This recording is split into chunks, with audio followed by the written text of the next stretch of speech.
We got to kick it off with Bud Light because after we wrapped the show on Friday, the CEO of Budweiser put out that pathetic, rambling, empty air sandwich of, I can't even call it an apology, an attempt to dissuade people from hating his company and him.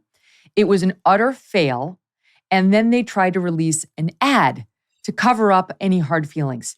Let's show the horses again. Look at the pretty horses. See, we're all about America. So let me just start with his statement for those who missed it. All right, I'll give the audience a couple of highlights in case they were living their lives and not paying attention to what the CEO of Anheuser-Busch said.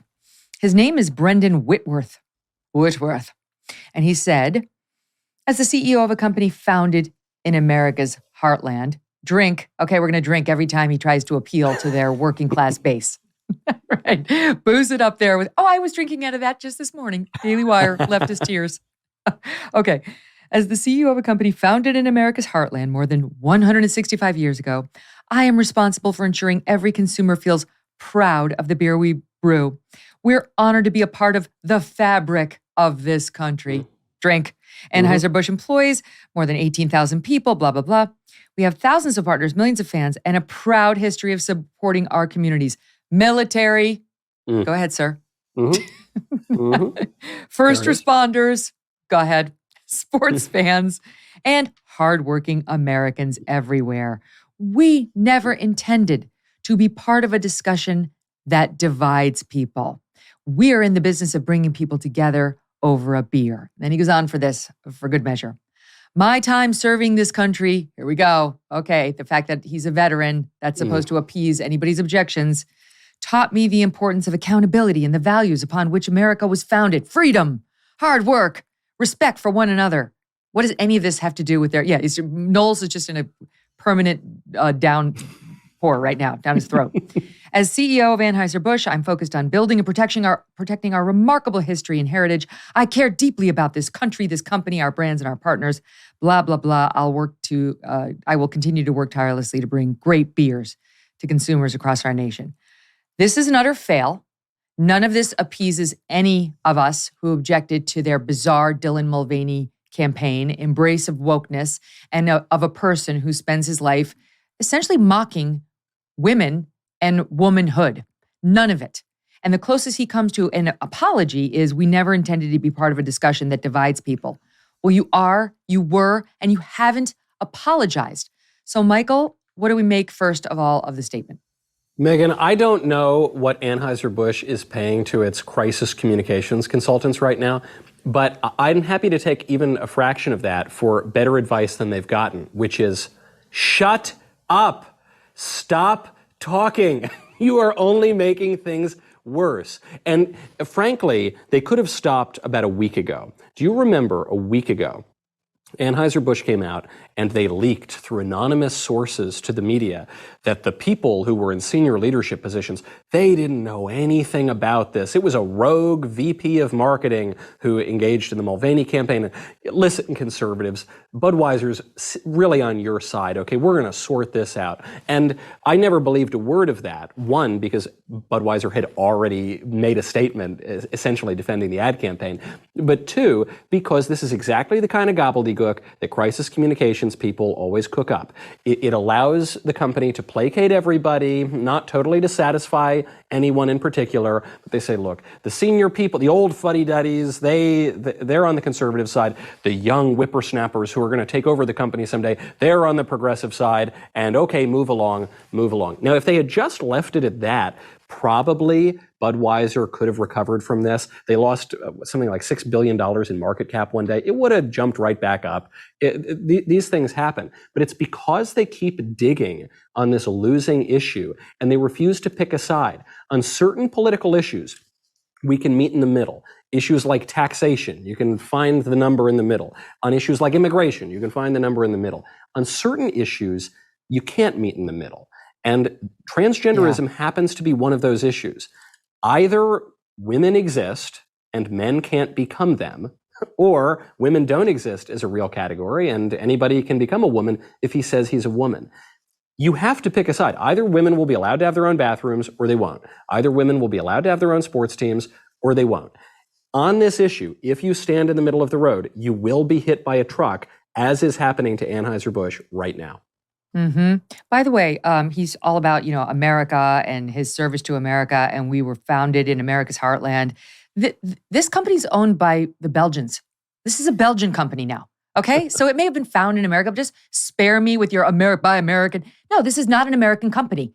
Its HQ is in America, but this is a Belgian company. When you buy Anheuser-Busch products like Bud Light, you're paying money to the Belgians, not some guy who served his country, I'm sure honorably, who's now sitting in America but working for some Belgians. So spare me on your stupid horses, okay? And on that point, Megyn, by sponsoring Dylan Mulvaney, Budweiser insulted women, but by issuing this statement, they've insulted Americans. Do they really believe that Americans, we're so stupid, we're such yokels, that if you throw out a few platitudes about hard work in the military, that we're going to forget everything? Give me a break. Thank you for saying that. It's so annoying. Screw you and your stupid empty platitudes. I read this, I'm like, oh, your little, market-tested buzzwords on what's supposed to stir up our patriotism.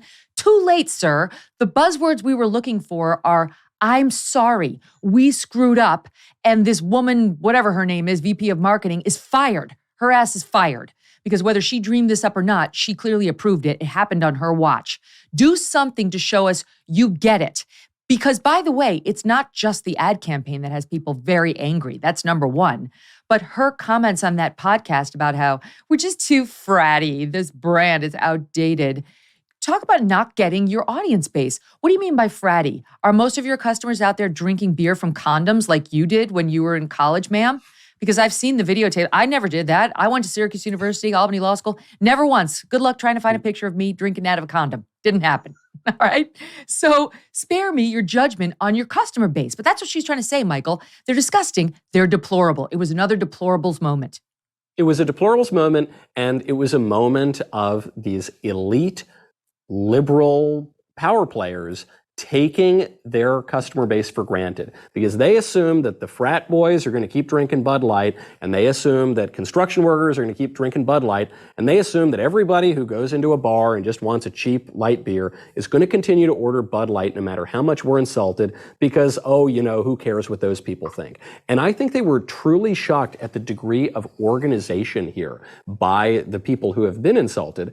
And I think they've been surprised at some of the other beer companies coming out. Yuengling threw some great corporate shade at Bud Light. They posted a picture of Yuengling beer in front of an American flag with a sunrise, and it said, Yuengling has been making beer here for almost 200 years. We support America. We make good beer. We're independently owned. That was pretty much the whole ad. And I think that Yuengling was getting ahead of this because they're afraid that my friend here, Jeremy Boring, is going to start Jeremy's lager pretty soon. 100%. There is a background here of conservatives finally saying, no, you're going to insult regular Americans and tell us to teach our daughters to shave their face? Well, we're going to start our own razor company. You're going to insult ordinary Americans and try to trans the chocolate bars? Okay, we're going to start our own chocolate company. And it's only a matter of time before the beer industry gets this message too. This person who is on their beer can has made a mockery of womanhood and girlhood for literally the past year and has been celebrated by far lefties all across the country. But to see what's supposed to be a mainstream beer company do it was a bridge too far. That's why they're having the reaction they are. He needs to apologize if he wants to save his company. And he won't do it. Instead, we're getting the horses ad, which was, I'm sure it was just completely coincidental, put out right after his statement. Here it is. Brewed for those who found opportunity in challenge and hope in tomorrow. The horses. Raised by generations, willing to sip, share, risk, remember. Horses. This is a story bigger than beer. This is the story of the American spirit. Okay. There was a 9/11 reference, and notice who they showed in there. Two white guys, one with a beard and baseball cap, sitting on a porch in what appeared to be middle America. And in no world does Dylan Mulvaney, dressed as Eloise, then prance out onto their porch with them and have a beer. Those two guys would be like, who the fuck are you? Experts say that China is hoarding a massive amount of food. They will soon have over 2/3 of the globe's corn reserves, over half of its rice, and over half of its wheat. But when asked about it, China misleads. One China expert says they, of course, will never admit to something like that. Well, what does China know that we don't? When it comes to global food shortages, China may be the canary in the coal mine. You see, China is the world's #1 food importer. They rely on the rest of the world to keep their people fed. So they cannot afford to mess up. There could be riots, there could be civil panic or worse. That's why it's a smart idea to stock up on a kit of the best-selling 4 Patriots survival food. Create your own stockpile of the best-selling 4 Patriots survival food kits. Hand-packed in the USA, the kits are compact and stack easily. They have different delicious breakfasts, lunches, and dinners, and their 5-star reviews on the website rave about the flavor and taste. Right now, you can get 10% off your first purchase of 4 Patriots survival food by typing in the code MK at checkout. Just go to the numeral 4patriots.com and use code MK to get 10% off your first purchase of 4 Patriots survival food. That's 4patriots.com. Use the code MK. Hey, thanks so much for watching. If you like what you just saw, hit the subscribe button for more clips and full episodes.